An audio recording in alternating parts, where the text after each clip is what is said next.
Bienvenue, madame, mademoiselle, monsieur, pour l'ésotérisme expérimental. Du Mont-Saint-Hilaire, la maison d'Ozias Leduc, peintre très célèbre qui a signé le manifeste du refuge global, et le vignoble juste à côté de Marcel Leboeuf. Toujours en roulant sur le chemin Ozias Leduc, pour le vidéo-randia de la semaine du samedi 27 février 2021, le numéro 9, nous arrivons à une croix de chemin. Conception, animation et montage, Richard Glenn, l'ésotériste du Nouveau Monde. Notre invité cette semaine, Marc Loix, qui est l'auteur du livre Le chemin de l'être. Parlant de chemin, il y a une version supplément au club créé pour les abonnés du mois de mars. Vivre l'optimisme. Il y a de plus le complément surprenant qui est disponible juste ici dans le premier commentaire épinglé en haut des commentaires, qui s'ajoute à toutes les nuits durant la semaine par Gilles Surprenant pour apporter de l'information complémentaire à l'émission d'aujourd'hui. À la régie, Spirale, concepteur du nouveau site du Club créé, François Deschamps, webmaître. Bonne émission. Bonjour tout le monde. Bien oui, la semaine dernière, on s'est laissé presque avec Pierre Teilhard de Chardin à l'émission où on a discuté, bien sûr, longtemps avec Pierre-Henri Barnezet sur cette évolution de l'humanité qui était peut-être sur la planète Mars, qui est sortie de la zone de viabilité biologique comme nous sommes, et la Terre est rentrée dans cette zone. Maintenant, elle s'approche de la fin de la zone de viabilité autour du Soleil, et ça va être Vénus qui va entrer. Alors donc, de monde en monde, et peut-être de réincarnation en réincarnation, on vit des expériences originales, uniques, chacun pour soi, mais dans un ensemble. Alors aujourd'hui, j'ai presque comme l'impression de rencontrer un Pierre Teilhard de Chardin, c'est-à-dire un homme qui à la fois est très pratique dans les relations humaines. Il n'est pas anthropologue, inquiétez-vous pas, mais il a vécu dans les alentours des parfums de sainteté de Rome à une époque, et je vous le présente. Je ne sais pas trop comment prononcer son nom. Je sais très bien que son prénom est facile à dire. C'est pour ça que dans toutes les entrevues qu'il a données sur Internet et ailleurs, on l'appelle par son prénom en général, Marc. Et il a fait toute sa marque d'ailleurs. Alors, Marc Loix, Guizy. Exact. Bonjour, Exact. Marc Loix, Guizy. Bienvenue à Ésotérisme expérimental. Merci. Je suis vraiment ému de vous recevoir, monsieur, parce que ça fait des années que je vous écoute. Et c'est vraiment, pour moi, là, un bijou d'avoir quelqu'un qui a votre ampleur. Et j'aimerais qu'à votre tour, vous vous présentiez, puisqu'avant l'émission, vous m'avez demandé de me présenter, mais pour que mon public sache bien à qui on a affaire cette émission, moi je vous le dis, mesdames, messieurs, on monte d'une marche, là. Ah, écoutez bien son curriculum, là. Allons-y. J'ai eu 3 vies. Au moins 3 vies. Donc j'ai d'abord eu l'idée de devenir prêtre catholique. Alors mon père m'a dit stop. Tu choisiras quand tu as 21 ans. En attendant, tu fais des études à l'université. J'ai fait des études d'ingénieur. Arrivé à 21 ans, j'avais fait la moitié des études d'ingénieur et je suis très content parce que je me suis familiarisé avec les intégrales, la physique théorique, etc. Et puis, je me suis inscrit au séminaire, on m'a envoyé à l'université faire la philosophie. J'ai été à l'Institut supérieur de philosophie de l'Université catholique de Louvain. J'ai fait la théologie, et puis je suis devenu prêtre, et puis on m'a envoyé à Rome faire un doctorat en théologie grecque et russe. Et donc, voilà, j'ai appris le russe et le grec en italien. Donc, voilà, et je me suis tapé 2000 pages de russe philosophique. Donc, ça m'a appris le russe. Tout ça s'est clôturé quand je me suis marié. Ah, car évidemment, les prêtres catholiques ne peuvent pas vivre une vie humaine, donc, j'allais dire normale. Je me suis retrouvé gentiment sur le trottoir. Ouais. Et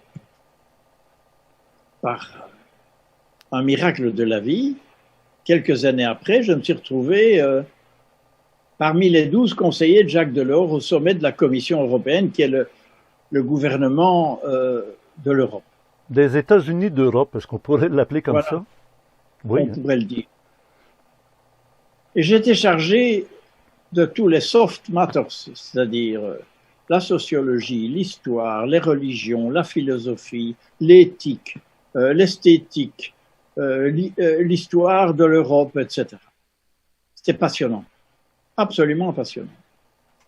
Et j'ai appris une chose, à me désintellectualiser, parce que le président me disait, Marc, demain je reçois tel sociologue, il a écrit 700 pages, tu as 22 heures pour me faire un résumé d'une demi-page dans mon langage à moi, pour que je puisse dire des choses intelligentes à ce monsieur. Et donc il me fallait presser mon cerveau pour intuitionner s'il y avait des idées vraiment intelligentes, il n'y en a pas beaucoup dans un livre, ou pas, et l'exprimer dans un langage que le président puisse comprendre.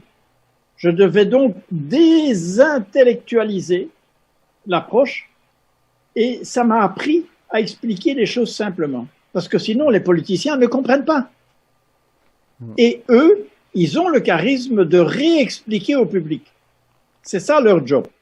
Mais les conseillers doivent traduire les langages sociologiques, philosophiques, anthropologiques, économiques, etc., dans un langage que le politicien puisse apprendre, puisse concevoir, puisse comprendre. Ça, c'est ce que j'ai appris dans politique. Est-ce que ça, c'était dans votre deuxième vie? Oui. Et puis, je dois reconnaître qu'on s'est planté. Avec l'Europe? Avec l'Europe. On s'est planté pourquoi?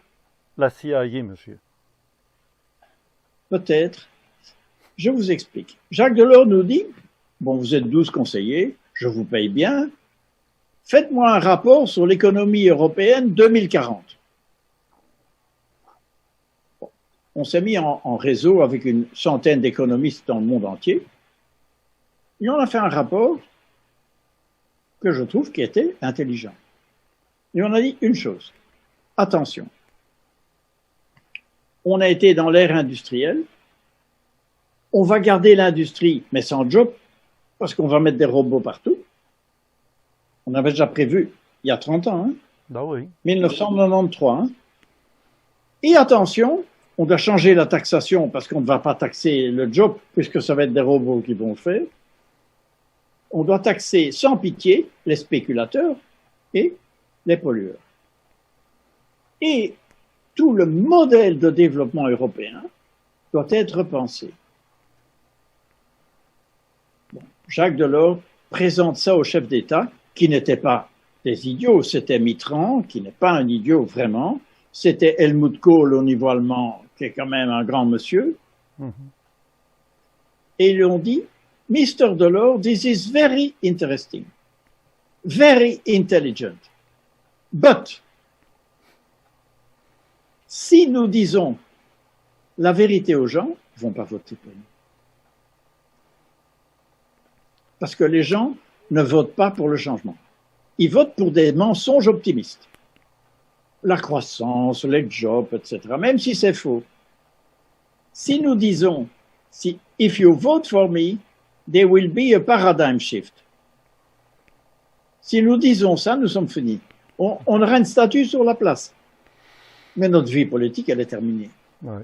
Et donc, j'ai compris combien la mutation que nous vivons actuellement est difficile à vendre au niveau politique. On s'est planté. Et donc, les chefs d'État se sont dit, plus jamais de gens trop intelligents à Bruxelles.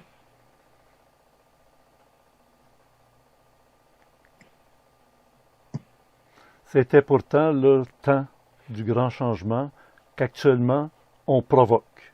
Klaus Schwab, hein, à Davos, Alors, il nous Klaus prépare Schwab, à nous dire, profitons de l'expérience du COVID pour faire les grands changements que vous préconisiez de gré. Maintenant, ça va être de force. Klaus Schwab, très intelligent. Niveau énergétique, très bas.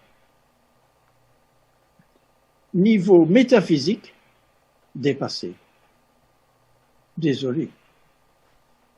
Donc il n'y a pas de méchant et de bon pour moi, cool. Mais ce n'est pas avec la vision d'avenir de Klaus Schwab que l'humanité va s'en sortir. Il est possible aussi, ce n'est pas exclu, qu'il y ait des forces très négatives derrière certains de ces leaders de l'ancien système. Mais, en même temps, il y a deux manières de parler du changement de paradigme. Il y a manière de parler du changement de paradigme entre leaders qui ne sont élus par personne et qui décident pour tout le monde et qui imposent à travers les gouvernements des conditions de confinement et de vaccination complètement stupides qui ne font pas sens pour les personnes de bon sens. Moi, j'ai une garagiste. Je vais faire entretenir ma voiture. Et elle me dit, le gouvernement belge nous prend pour des idiots, hein, monsieur. Il y a donc des gens très simples qui commencent à comprendre que quelque chose ne va pas bien. Mais en même temps, il y en a d'autres qui annoncent un changement qui est aussi un changement de niveau de conscience. Moi, c'est ce que Teilhard nous avait dit. Teilhard avait dit, attention, au début du XXIe siècle, nous allons être, comme humanité, confrontés à un ensemble de problèmes insolubles, liés les uns aux autres. Et comme dit Einstein, il n'y a pas moyen de résoudre ces problèmes complexes sans élever son niveau de compréhension ou de conscience.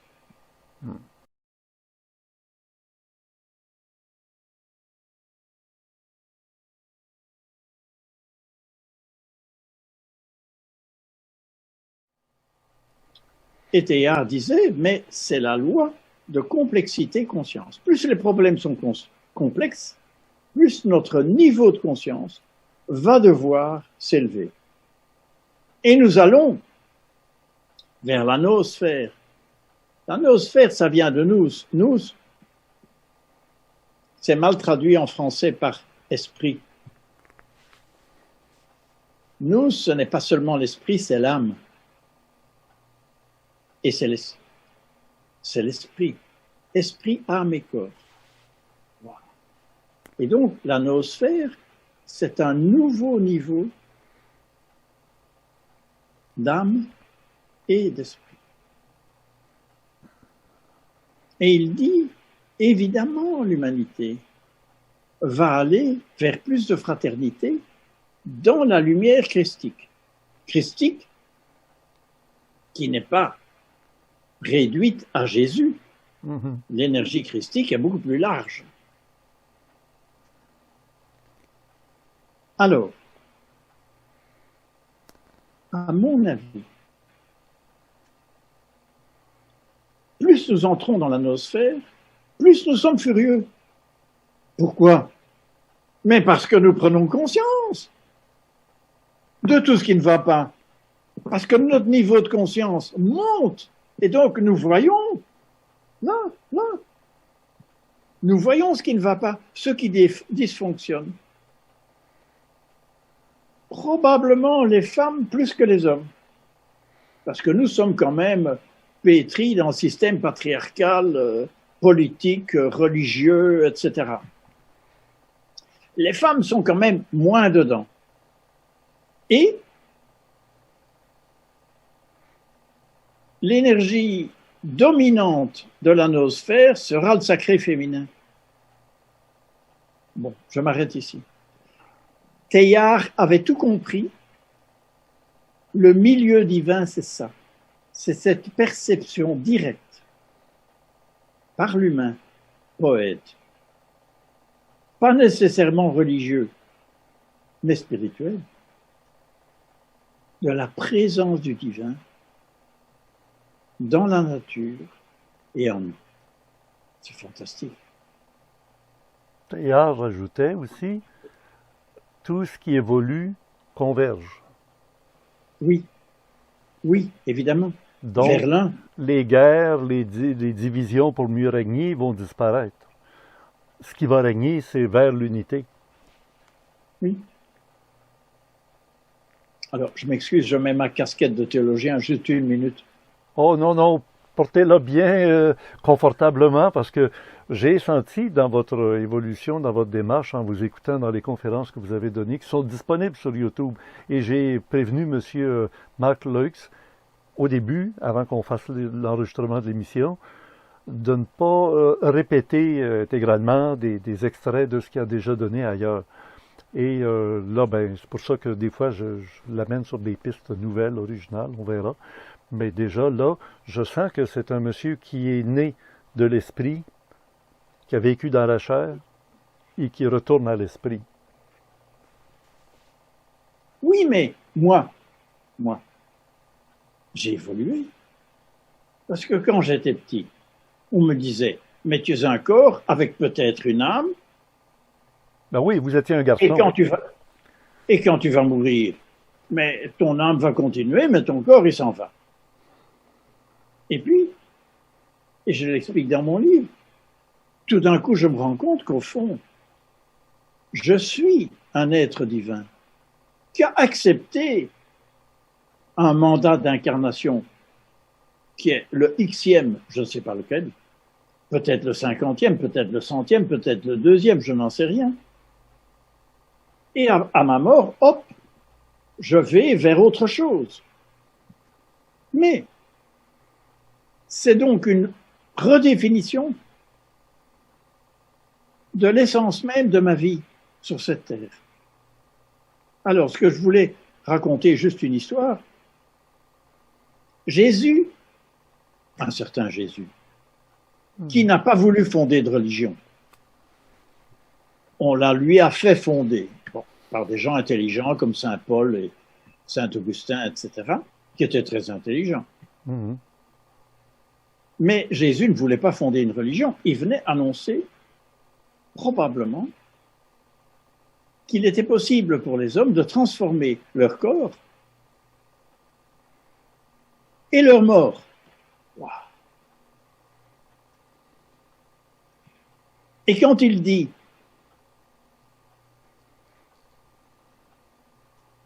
le Père et moi sommes un, avant qu'Abraham fût, je suis. Les Juifs se sont dit, il est fou. Ou bien il est fou, ou bien il est diabolique. Mais ce qu'il voulait dire, c'est que plus il se transfigurait, plus il avait la sensation, la perception de l'unité avec le divin, à travers la transformation des cellules de son corps. Mais personne n'a compris il y a 2000 ans. Personne n'a compris. Et maintenant, donc moi je ne condamne personne. Je crois que Saint Paul et Saint Augustin ont fait leur job. They could not do better. Ils ne pouvaient pas faire mieux. Ils ont fait une religion et ils ont conservé un message qu'ils ne comprenaient pas tout à fait, à 50%. Ils en ont fait une religion qui nous permet aujourd'hui de découvrir un message, mais absolument fascinant, qui n'est pas nécessairement religieux, pas nécessairement catholique, pas nécessairement protestant, pas nécessairement orthodoxe, mais passionnant, qui est le message de la transfiguration. Nous sommes là pour transfigurer notre corps et pouvoir éventuellement l'emmener avec nous dans un processus d'ascension pour travailler à un autre plan au niveau cosmique. C'est passionnant. Mais pour moi, pauvre théologien, prêtre catholique, c'est nouveau. J'ai dû changer de paradigme moi-même.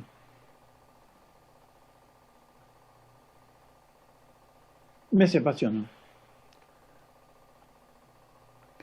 vous associez cette démarche de transfiguration, de transformation, de sublimation de l'être matériel vers un être hautement spirituel, d'une énergie Oui, subtile, d'autres diront le corps glorieux du Christ qui a imprégné le linceul. C'est un éclatement en lumière. On tout à revient à la fait, physique quantique finalement, qui veut que... tout à fait. Oui, Et à l'épigénétique. Alors, l'épigénétique vous dit, ah, tiens, nous avons 70% de notre ADN qui est junk ADN, inactive ADN, de l'ADN inactif. Tiens, tiens. Mais selon mon information, je me trompe peut-être, des grands maîtres comme Bouddha et comme Jésus, mais ils avaient 99% de leur ADN actif. Et donc c'est passionnant. Ça veut dire que vous, dans votre chemin, moi, dans mon chemin, nous pouvons inviter nos cellules à développer le reste de l'ADN. Et cet ADN-là nous conduit vers la transformation, vers la transfiguration. C'est passionnant. Et c'est ça que Teilhard avait comme intuitionné poétiquement. parlant des cellules, vous avez vécu aussi quelques années à Auroville. Oui. Shri Et, Aurobindo, la mère, Satprem, ils ont écrit même sur les cellules, je ne sais plus de quel livre. le yoga des cellules. Oui, oui, Le yoga des cellules. Euh, je crois que c'est Satprem qui l'a, et c'est aux éditions Lafon. Et c'est passionnant. Parce que moi, quand je suis arrivé à Auroville, je suis invité à Auroville et je me suis dit, ou bien c'est des zozos, ou bien c'est des gens vraiment inspirés, ou bien c'est une secte, ou bien c'est vraiment de la qualité. Je vais voir. oui. Je suis allé une première année, et puis j'ai dit à ma femme, qui est thérapeute jungienne, viens avec moi, chérie, on va un peu, dis-moi un peu ce que tu Mhm, sens. mhm. Ah oui, la femme, Oh, l'intuition de la femme, hein? attends, c'est complémentaire, hein. Oui, oui. Elle m'a dit, Il n'est pas bon première que l'homme année, soit seul, c'est le mâle ben soit non, seul, hein? C'est ça? ben non. Et elle m'a dit, il y a quelque chose. Mais il y a aussi beaucoup de souffrance. Parce que vivre avec des cultures différentes, Oui. dans une aspiration spirituelle commune, attends, il y a des zones d'ombre quand même à résoudre. Ça n'est pas encore fini. Donc, thérapeute, elle a vu. Et donc, des femmes sont venues me trouver en disant, moi, je suis en train de travailler sur mes cellules. Et je me suis dit, what is that? Comprenez pas. J'ai mis des années à comprendre. Je ne comprenais pas, mais la théologie, elle ne m'a rien expliqué de tout ça. Et petit à petit, j'ai relu l'Évangile et puis je me suis dit, mais sur le mont Tabor, Jésus fait d'abord monter énergétiquement les apôtres, sinon ils ne verraient rien du tout. Et les apôtres voient, Jésus ouvre son manteau et ils voient la lumière blanche qui sort des cellules de Jésus, du corps de Jésus.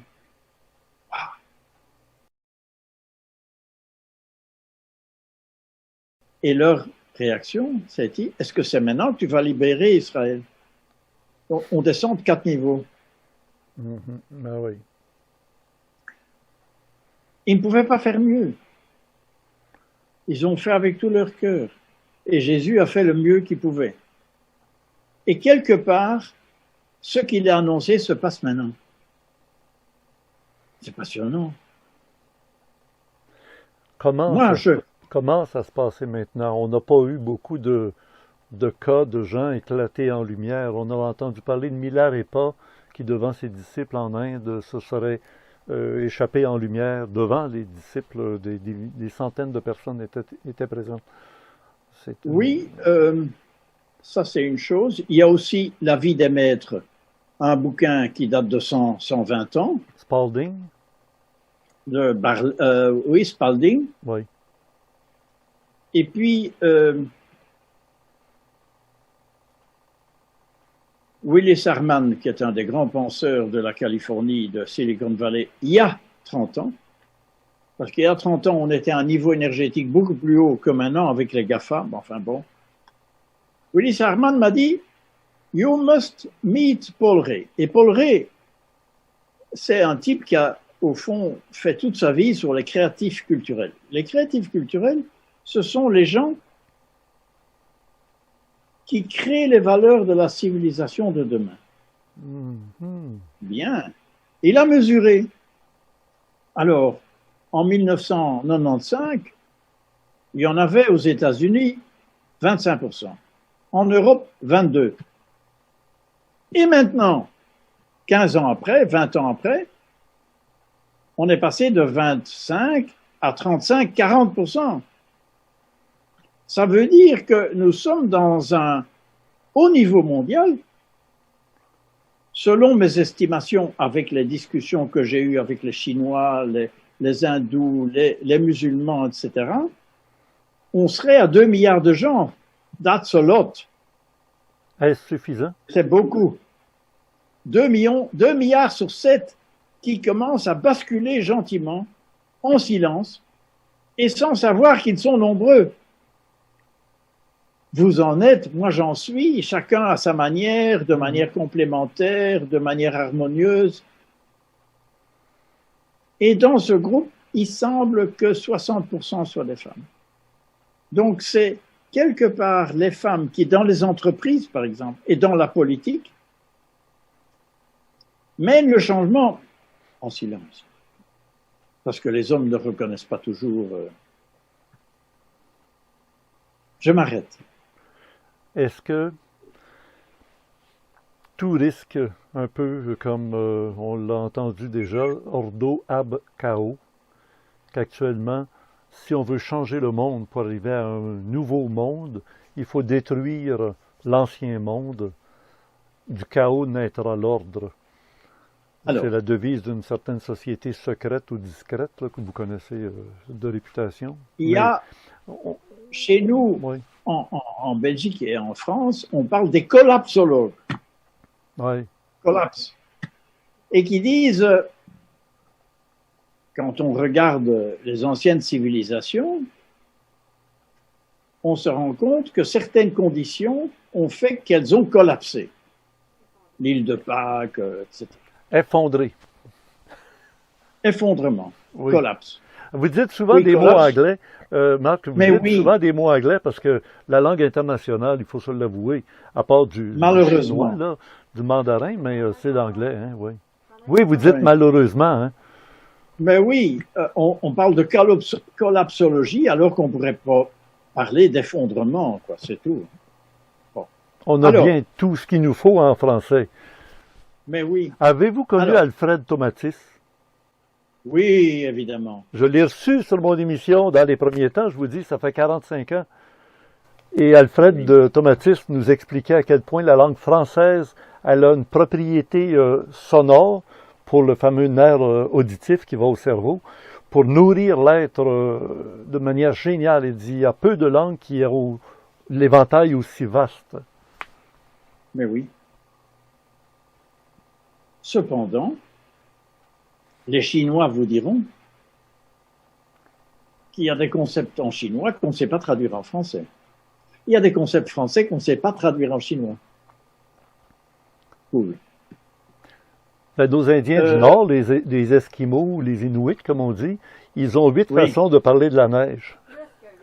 Alors, c'est de la neige molle, c'est de la neige froide, c'est de la neige, etc. Ils ont un mot pour chaque sorte de neige. Et nous, on ne connaît rien, hein? On ne connaît pas les différences. Non, à peu près pas, non. Oui. Alors, revenons-en à cette période disons, de transition, de confrontation ou d'effondrement de société Alors, pour créer une nouvelle société à partir de quoi? C'est la terre brûlée? On détruit tout? Ou on garde quelque alors, chose? Vous me dites que vous avez eu 3 vies, mais vous êtes toujours le même homme. Alors c'est mais une oui. transformation d'un état à un autre, supérieur à un autre, et vous demeurez le même. Si on détruit la planète pour en faire une nouvelle, qui aille essayer de faire la même chose sur la planète Mars, d'accord, mais qu'il la laisse tranquille, notre planète ici. Là. Alors, je suis désolé d'être positif, mais je crois que Bravo. le changement est en train de changer. Ah, C'est-à-dire que dans les milliers d'années précédentes, nous avons changé par la violence, par le collapse, par la fin des empires, un moment de vide et puis la création de nouveaux empires. oui. Mais il est très possible, pour des raisons spirituelles, pour des raisons galactiques, que la transformation soit en train de se transformer, c'est-à-dire que ça puisse se passer de manière assez soft, mais très profonde. Ça veut dire aussi que nous recevons probablement, les catholiques traditionnels diraient beaucoup de grâce, moi je dirais beaucoup d'énergie cosmique, probablement gamma, qui viennent du soleil central, beaucoup de choses nous recevons pour nous aider dans notre transformation spirituelle personnelle, mais aussi collective. Et donc, je m'excuse d'être traditionnel, mais quand Jésus parlait du royaume du divin, qui est en vous, mais qui est comme le levain dans la pâte, personne ne peut empêcher la pâte de lever. Et donc, la pâte qui lève, ce n'est pas violent. Mais ça prend des conditions particulières, une température assez chaude, beaucoup d'humidité. Et si on la Exactement. sèche, si on met ça au froid, c'est terrible. Il y a des Si on êtres fait qui des naissent, conneries, là. mais oui, si on fait des conneries, le changement, bon. Mais nous recevons beaucoup d'air chaud, justement, et beaucoup de conditions pour que la pâte, tout d'un coup, se mette à lever. C'est ça la noosphère. Et donc, je crois que ce que Teilhard disait déjà, c'est que le changement change.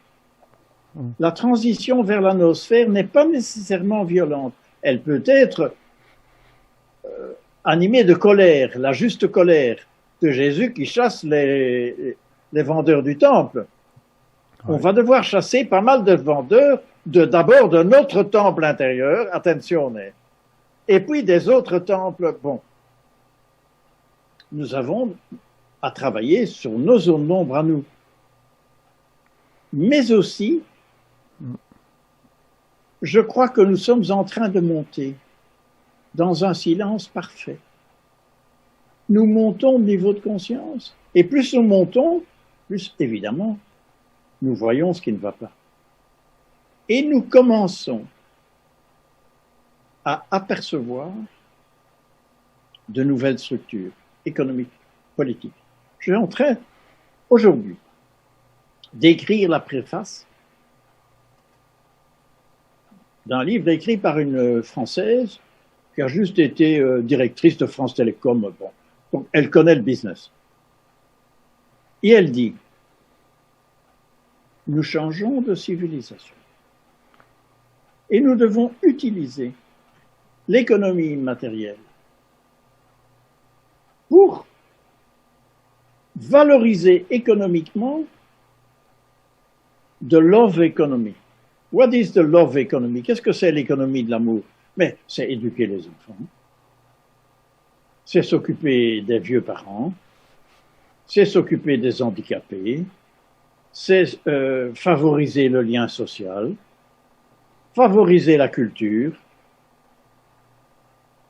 Cette love economy pourrait être favorisée, par exemple, par un système à définir de salaire universel. Mhm. Tout ça va permettre de valoriser des éléments nouveaux dans notre économie qui n'a vu qu'un tout petit morceau, qui est maintenant dominé par les multinationales. Tout ça peut changer. Et alors, c'est très intéressant parce que Aurobindo disait I have the vision, but the mother will realize. Donc moi j'ai la vision, mais c'est la mère qui va réaliser le nouvel ashram non religieux et la ville d'Auroville. Et c'est de fait ce qui s'est passé. Mais comme Donc l'Europe, nous les hommes, mais comme quoi? l'Europe, ça n'a pas fleuri. C'est encore au même niveau que c'était il y a 20 ans, 30 ans. Ils ont fêté leur 50e anniversaire Auroville il y a quelques années à peine, là. On a fait une Et émission spéciale là-dessus. ils Oui, n'ont pas résolu le problème de gouvernance non, c'est ça. nouvelle. Oui, oui, oui, oui. Beyond démocratie, very good, but go. Parce que sans gouvernance, il n'y a pas moyen de construire la ville. Donc la ville, on a fêté les 50 ans d'une ville non bâtie.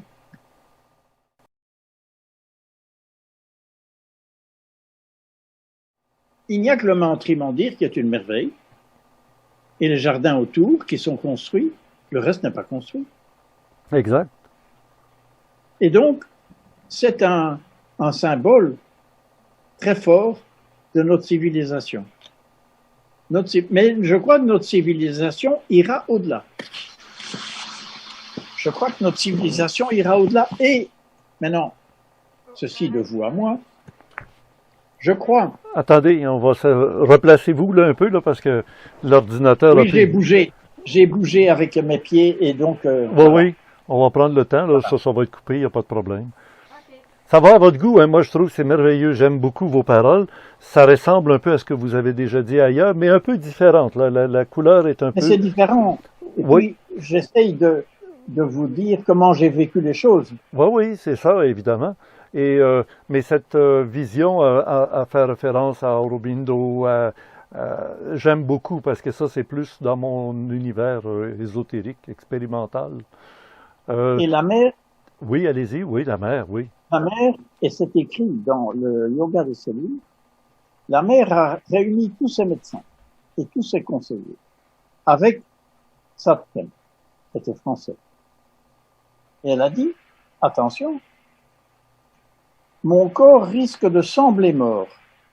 Laissez-le tranquille pendant 2, 3, 4, 5 semaines, Mhm.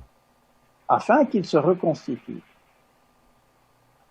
Je crois que la mère avait le projet de partir avec son corps et de revenir manager Auroville.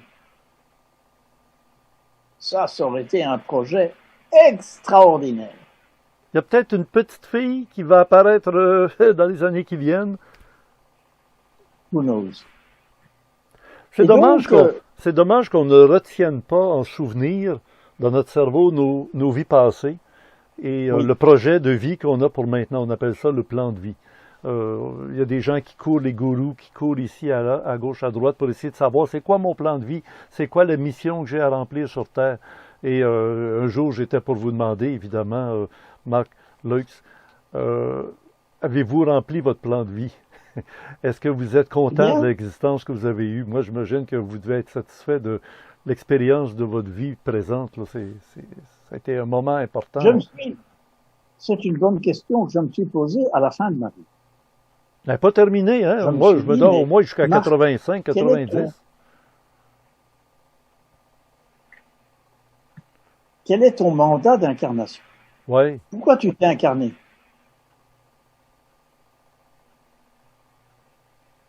Il y a un début de réponse. Je me dis, j'ai 78 ans, je n'ai plus rien à prouver à personne. Sauf à Donc ça, vous-même. c'est ma force. Sauf à vous-même. Et oui, c'est ça. Je crois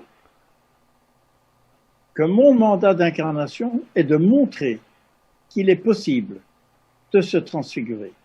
Il est possible de partir avec son corps. Comme Élie, Ah comme oui. Moïse. Il est parti dans un char Ça, de feu, Élie. Élie, mais ils sont venus le évidemment, chercher, là. Moïse, on ne sait pas ce qui est arrivé de Moïse, là, mais Moïse, la même chose, semble-t-il, parce qu'on n'a jamais trouvé son tombeau. non, et on l'a revu lors de la transfiguration, d'ailleurs, en haut du mont Tabor. Il y avait Élie, Moïse, et qui Et dit, voilà, ben mais oui, vous avez tout compris. Et oui, donc Jésus se réfère à qui? Il se réfère à Moïse et Élie. oui, Et quand il est baptisé par Jean-Baptiste,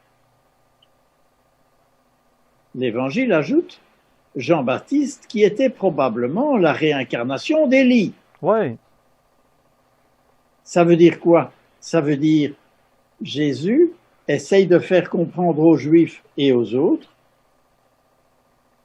que cette transfiguration qu'il promeut, mais elle a été annoncée par Jésus, par Jéhovah, qui, dans le buisson ardent, a donné le mantra fondamental du christianisme, je suis celui qui est ou celui qui sera. Bon, on peut traduire de différentes manières. oui, oui, mais oui, C'est passionnant. Et donc, il y a une relecture des textes sacrés qui nous permet de repenser. Et moi, je me dis, mais Marc, toi, tu es probablement appelé à ça. Est-ce que j'y arriverai? Moi, je ne sais pas. Hein. Je travaille, je médite, j'essaye de m'aligner humblement. On parlait de Pierre Teilhard de Chardin au début. Vous savez comment il est mort? Il avait choisi Non, sa date de mort. Il disait jour de depuis Pâques. à peu près 5, 6 ans, oui, c'est ça, j'aimerais partir le matin de Pâques. Et c'est ce qui lui est arrivé. Et c'est pas un Mais non, suicide. Et c'est pas un suicide. je vous raconte un petit peu ce qui s'est passé au Vatican au sujet de théâtre. Vous Ah, connaissez ça? mon Dieu. Oui, oui, oui, oui, oui, oui, j'imagine, parce qu'il a fait tout un Mais raz-de-marée, lui-là, là. le pape convoque le gérard des Jésuites, le pape noir, Ouais, le pape noir. et lui dit non mi piace ciò che Pierre Teilhard de Chardin sta pubblicando. Donc, ça ne me plaît pas ce que Teilhard de Chardin est en train de publier. Ouais. Je propose qu'on le mette à l'index. Silence. Quel pape c'était? Et Paul, Paul VI, je crois. Ah oui, si tard que ça, Ou, hein. C'est pas Pie XII, ou, hein. Ben oui, ça, ou Pie XII, Pie XII. Pie XII, oui, c'est ça, Pie XII, oui. Et le général des Jésuites dit niet. Quand le pape noir dit niet, c'est niet. Non vogliamo. Donc les Ouais. jésuites disent non. Alors le pape dit exilio. Et il a fini sa vie à New York. Mais Teilhard était jésuite lui-même. Ah oui. Et donc le général des jésuites l'a protégé, Ben oui. mais il a dû partir à New York où il a terminé sa vie. Mais il a été protégé par les jésuites, sinon il aurait été mis à l'index, ça aurait été Ah oui. dommage pour les jésuites et pour l'Église. Et pour le monde, et même pour vous, pour moi, pour les gens qui s'abreuvent de ces paroles, de ces textes, etc. Évidemment. Ah oui.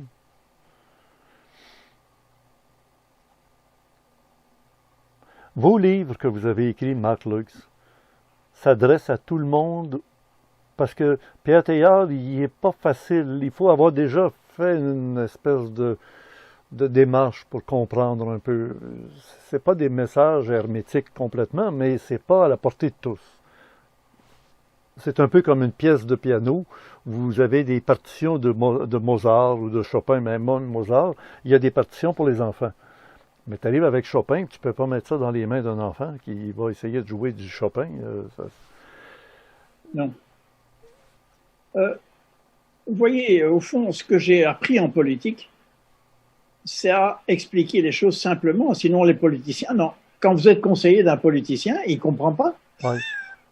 Et donc, j'ai appris à expliquer les choses compliquées de manière simple parce qu'il faut les dominer. Mais il y a des tas de choses que je ne comprends pas et que je n'ai pas encore compris. Mais je sens vraiment excusez-moi d'être positif, mais je crois que nous sommes vraiment vous et moi, nous flottons sur une énorme vague de tsunami qui est en train de faire monter l'humanité. Et nous sommes des humbles petits serviteurs qui essayent de s'adapter aux forces cosmiques énormes qui sont en train de transformer notre Gaïa, notre Terre et notre humanité. C'est passionnant. Et c'est ça qui est la ligne, je dirais, la vision globale de mes livres, avec la nécessité pour Marc Leux de se transformer personnellement. Sinon, je ne peux pas être un outil transparent. Et je ne le suis pas encore, mais je suis en chemin. Donc, vous êtes optimiste quant à l'avenir du monde qui va, comme une vague, un raz-de-marée, va submerger tous ceux-là qui voulaient encore contrôler, manipuler, la mascarade va tomber à un moment donné, puis ils vont être perdants.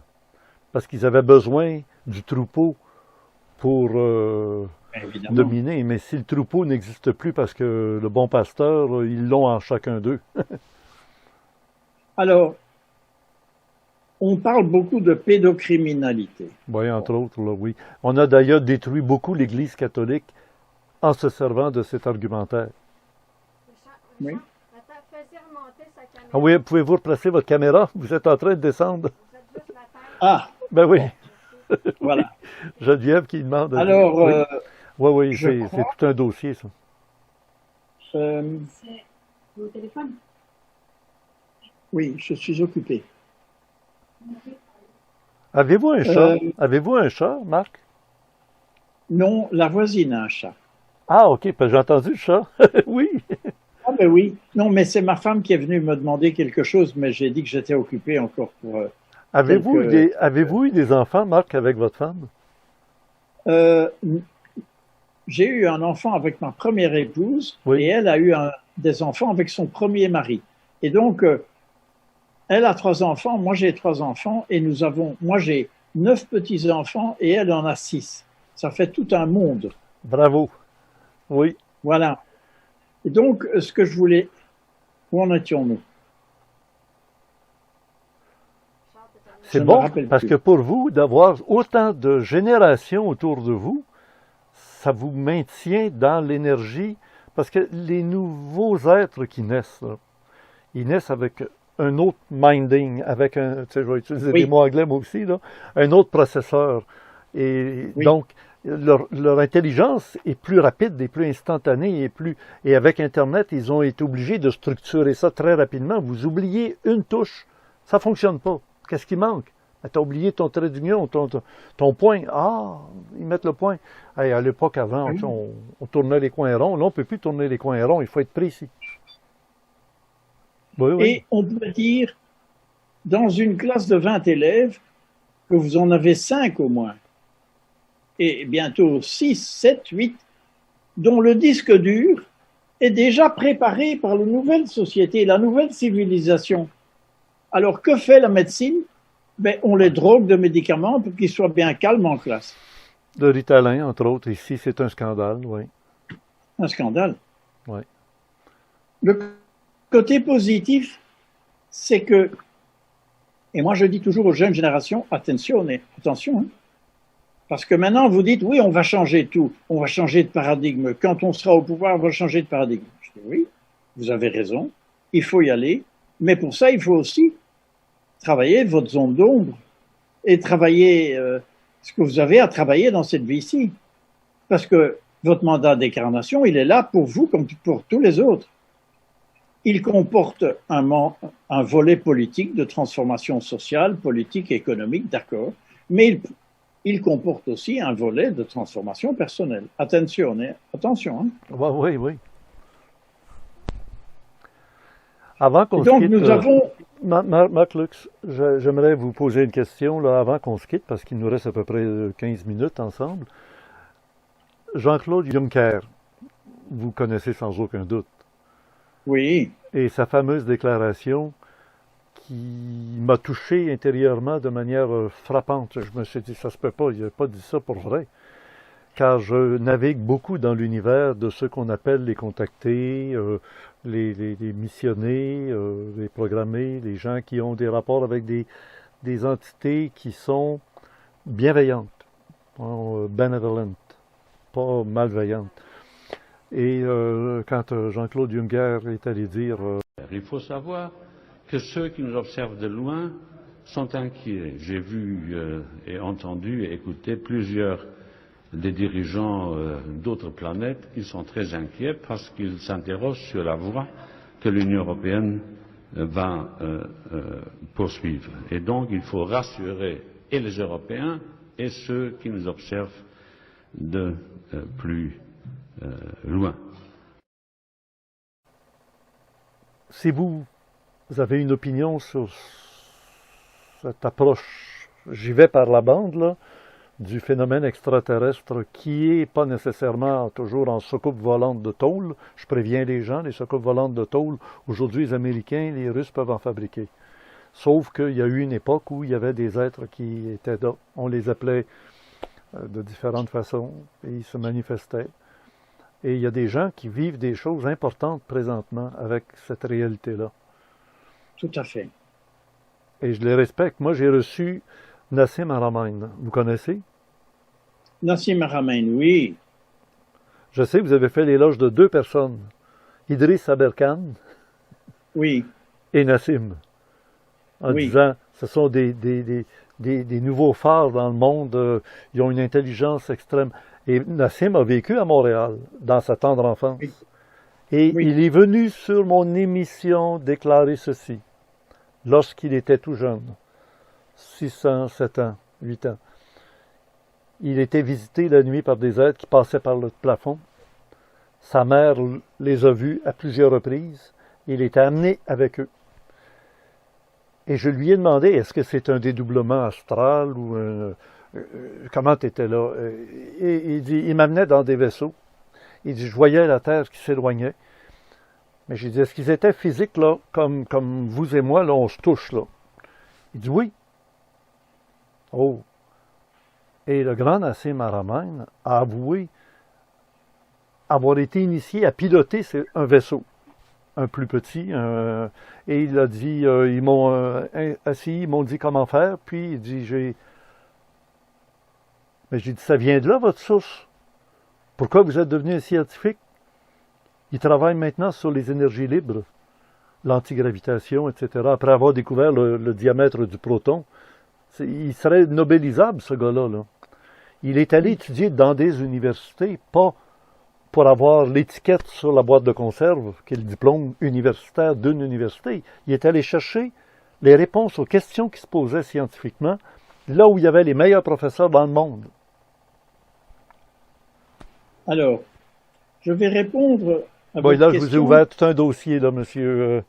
Vous êtes libre d'aller aussi loin que vous voulez. Mon public en a entendu de toutes les couleurs. Et même si c'est dans la version populaire qu'on fait présentement, ça n'a pas enlevé la crédibilité de Nassim Haramein et de Non. d'autres très, très importants. Et d'Idriss Aberkan. Ben, Idriss, je ne l'ai pas reçu encore, là. On lui a lancé l'invitation. Mais je ne sais pas Alors, si Idriss irait dans ces domaines-là. Je pense qu'il est je vais vous jeune. répondre en prenant un chemin de traverse très important. Si vous regardez les grandes théories de l'univers, aujourd'hui, ceux qui sont le plus avancés dans la réflexion sur l'univers parlent du fait que nous sommes dans ce qu'on appelle 4 dimensions, espace et temps, donc 3 dimensions d'espace plus le temps, ça fait 4, mais que certains phénomènes de l'univers ne sont explicables qu'en recourant à la 5e, 6e, 7e, 8e, jusqu'à 11e dimension. Bon, ça, c'est les théories les plus acceptées par le milieu scientifique contemporain, ouvert, disons. je suis persuadé personnellement que tous les messages que nous envoyons à l'univers sont bêtes, parce que nous restons dans la 4e dimension. Évidemment, les êtres qui sont sur les autres planètes sont probablement dans des dimensions beaucoup plus élevées, 5e, 10e, 15e dimension. Le seul éditeur francophone qui parle de ça, c'est Ariane Édition à Montréal. Le directeur d'Ariane est venu ici à plusieurs reprises, oui. Mais oui, les éditeurs français n'osent pas. Et c'est le dernier wagon du train, hein, il ne faut pas oublier. Et donc je crois que la transfiguration est une élévation du niveau énergétique du corps. C'est donc une vraie accession dans la noosphère. Donc nous sommes dans un processus d'ascension. Je crois aussi que les différents chefs d'État, comme Eisenhower et d'autres, et Kennedy, ont été contactés par les extraterrestres d'une manière ou d'une autre. Mais le message des extraterrestres a très souvent été « Si vous voulez renoncer à la puissance nucléaire, nous vous donnerons des technologies très intéressantes. » Malheureusement, la réponse n'a pas été positive, ni du côté russe, ni du côté américain, ni du côté européen. Mais tout ça est en train de se transformer. Et ça ne se transformera pas nécessairement. Il va y avoir des collapses partiels. Par exemple, je ne crois pas que dans 20 ans, le gros du marché économique sera dominé par les multinationales. Ce sera probablement des petites entités beaucoup plus axées sur le bien commun local. Oui. Avec d'autres systèmes de rétribution, d'autres systèmes monétaires, c'est tout ça qui est en train de changer. Mais aussi au niveau spirituel, les gens vont aller vers plus de solidarité, plus de sens, et c'est ce que les jeunes veulent. Donc, les vieux schnocks comme nous devons dire aux jeunes, vous avez raison, allez-y. Nous, on a fait notre temps, mais on peut vous dire, yes, this is the direction. Et donc, évidemment, quand vous voyez qu'un général israélien, qui n'est pas supposé zozo ésotérique, oui, oui. Bon, dit, mais évidemment, nous avons des contacts avec les extraterrestres, et ça, since many years, depuis des années. Donc tout ça est en train de sortir. Le Pentagone est en train de libérer aussi des documents à ce sujet. L'armée belge a pris des centaines de photos d'OVNI, mais les médias ne parviennent pas à savoir comment ils doivent présenter les choses, évidemment, parce qu'ils sont dans le vieux paradigme. Oui. Mais tout ça, ce sont des portes qui s'ouvrent avec, comme toujours dans l'histoire, un côté lumière très puissant, mais un côté ombre. Parce que dès que vous allez dans l'intraterrestre ou l'extraterrestre, vous avez des forces positives qui sont en train de gagner. Les Pléiadiens sont en train de gagner contre d'autres forces très négatives. Et donc, mais dans les extraterrestres, tout n'est pas jojo, hein. Tout le monde n'est pas gentil et joli, hein. Donc, c'est plus complexe. Oui. Mais, ce qui est en train de se passer, c'est la venue du royaume du divin, annoncé par Jésus, par Teilhard, par Aurobindo, par la mère, chacun à leur manière, le supramental chez eux. It's happening, it's coming. Et de manière peut-être pas si violente, mais transformatrice, en profondeur. Vous avez déjà vu le film Rencontre du troisième type, Close Encounter of the Third Kind? Je ne sais, je ne me rappelle plus. De Steven Spielberg. Et à la toute fin, le gros vaisseau qui est passé devant une montagne qu'on appelle le Devil's Tower, là, du Wyoming aux États-Unis, se déposent, des êtres en sortent, et ils avaient préparé un groupe de 12 personnes qui vont monter à bord, amenés par eux à quelque part. Et il y a un certain personnage qui était inattendu dans l'histoire, le monsieur Neri. Et vous allez me dire, c'est de la fiction, tout ça, mais regardez bien la fin de ce film-là. Il faudra pour beaucoup le revoir. Il est pris par la main, conduit à l'intérieur de l'immense vaisseau. Le monsieur Neri entre dans le vaisseau. Et qu'est-ce qui se passe à ce moment-là? Il regarde, il voit des étages et des étages et des étages, comme des galeries, où il y a des êtres qui sont sur les galeries, à le regarder en bas. Et à un moment donné, il y a comme une pluie, une neige qui tombe de lumière sur lui. Il gonfle sa poitrine, il respire, et là, la musique est très très forte. On se retrouve à l'extérieur pour la dernière scène, avant le départ du vaisseau, et on voit un personnage qui en sort, transfiguré. Et très peu de gens qui ont vu Rencontre du troisième type comprennent que c'est le même monsieur Neri avec un corps humain qui est monté, qui a subi une transformation et en ressort avec un nouveau corps, une nouvelle apparence, un nouvel être. Et c'était le message que Spielberg voulait faire passer.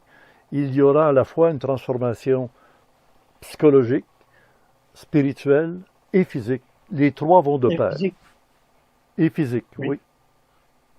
Et c'est ce que Jésus avait annoncé il y a 2000 ans, mais qu'on n'a pas compris. Le corps glorieux du Christ, est-ce que ce serait un corps, le corps de lumière, un corps qu'on appelle éthérique dans certaines traditions? Transfiguré. Alors, j'explique ça dans mon livre. Oh oui, lequel, Marc, lequel, parce que vous en avez tellement. Le chemin de l'être au-delà des religions, dans le chapitre 3. Celui-là? Oui. Ah, monsieur, il faut qu'on se les procure. De quelle façon? On peut se les procurer par Amazon, hein, j'imagine? Amazon à 18 €. Et ils sont très rapides dans l'expédition. Vous le commandez, vous l'avez en dedans d'une semaine. Mais oui, général. Et puis alors, si vous le commandez sur Amazon.com, là, en Europe, on paye 20 € de... Mais si vous allez sur Amazon.ca, pour vous avez à 18 €. Ah oui. Alors, j'explique que la physique quantique nous dit ce qui s'est passé, c'est une dissolution. D'abord, dissolution énergétique de son corps mort. Et une reconstitution énergétique tellement puissante qu'elle a brûlé le suaire de Turin. Et alors, on est allé voir chez Edgar Cayce. Vous savez, ce guérisseur américain qui n'est pas du tout connu en Europe. Et Edgar Cayce dit la même chose. He has been dissolved and rebuilt spiritually. Et dans le livre, donc j'ai 3 sources qui disent la même chose. Dans le livre, le manuscrit de Marie-Madeleine, écrit par un Américain, Tom Kenyon, en channeling, enfin bon, elle dit « Le corps de Jésus s'est dissous et reconstitué. » Et ça n'a rien à voir avec la résurrection, c'est une transfiguration. C'est l'Église qui a parlé de résurrection. Parce que l'Église ne comprend pas qu'un corps puisse se transfigurer. Et moi, comme théologien, après 8 ans de théologie, je peux vous dire une chose. Je n'ai pas eu 1 minute de cours de théologie sur la transfiguration. On en parle de tout pendant 8 ans. Jamais, jamais, jamais sur la transfiguration. Ma perqué. Pourquoi? Je ne sais pas. Alors que c'est probablement, à mon avis, le message central. C'est passionnant. Et on le découvre. Et ça sous-entend Oui. qu'il n'y a pas eu de mort entre les deux. Il est vivant, il est... La descente aux enfers, ce serait quoi? Ce serait comme le papillon, la chenille qui s'en va dans son cocon. Elle se transforme et elle sort du cocon, transfigurée en papillon. La chenille devient papillon par la transfiguration de son corps. Oui. Je sais pas, en fait. Sa descente Je sais aux pas. enfers, ce serait de sa descente dans son cocon pour que le corps rejaillisse. La descente aux enfers, moi, je crois que ça a été ajouté après. Ah ouais? Mais Thomas? bon, oui, Thomas d'Aquin est passé par là? mais oui. Et d'abord Augustin, hein. Ah, Et puis Augustin, Paul. oui, oui, oui. Attends, ils ont créé une religion, donc c'était très logique qu'il descende aux enfers puisqu'il est Dieu et qu'il aille. Bon, mais en fait, c'est pas du tout ça qui s'est passé. C'est une transfiguration de son corps qui commençait dans l'amour sacré avec Marie-Madeleine. C'est passionnant. Ah, Un oui. amour tout à fait ésotérique et spirituel, et au fond qui est un chemin de transformation fantastique, mais que les églises n'ont pas expliqué, n'ont pas compris, n'ont pas promu. C'est tout ça qu'on est en train de redécouvrir. C'est absolument passionnant. Et donc, Attendez. Oui, l'heure est passée.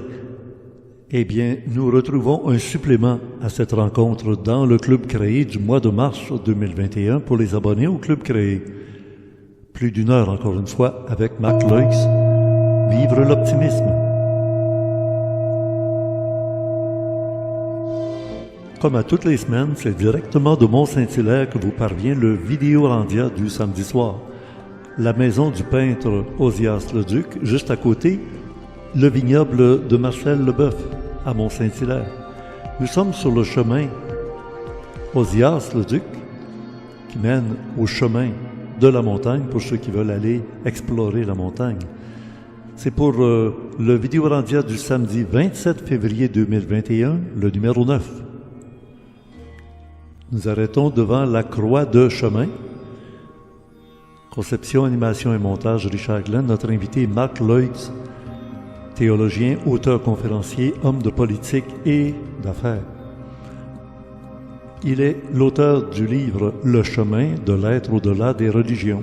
On retrouve un supplément dans le club créé pour nos abonnés du mois de mars. Vivre l'optimisme. Le complément surprenant est toujours disponible ici, le lien, le premier commentaire épinglé en haut. Supervision technique Emmanuel, Stéphane et Donald. Recherchiste Louis Ferland. À la régie, Spirale. Et le nouveau club créé est fait par M. François Deschamps, webmaître. En janvier, on retrouve dans le club créé le plan de la pandémie, expliqué en détail, ainsi que la manière de s'en protéger. Et Martin Desbois est avec nous. Au mois de février, 2 vidéos avec Jean Deflore, aussi Daniel Aran et Pierre-Henri Barnezet. Voici nos suggestions complémentaires, surtout en rapport avec l'émission d'aujourd'hui, Auroville. Prenez bonne note des 2 adresses ici mentionnées au cas où. Merci beaucoup et un pouce par en haut, c'est toujours très apprécié. À bientôt. Au plaisir.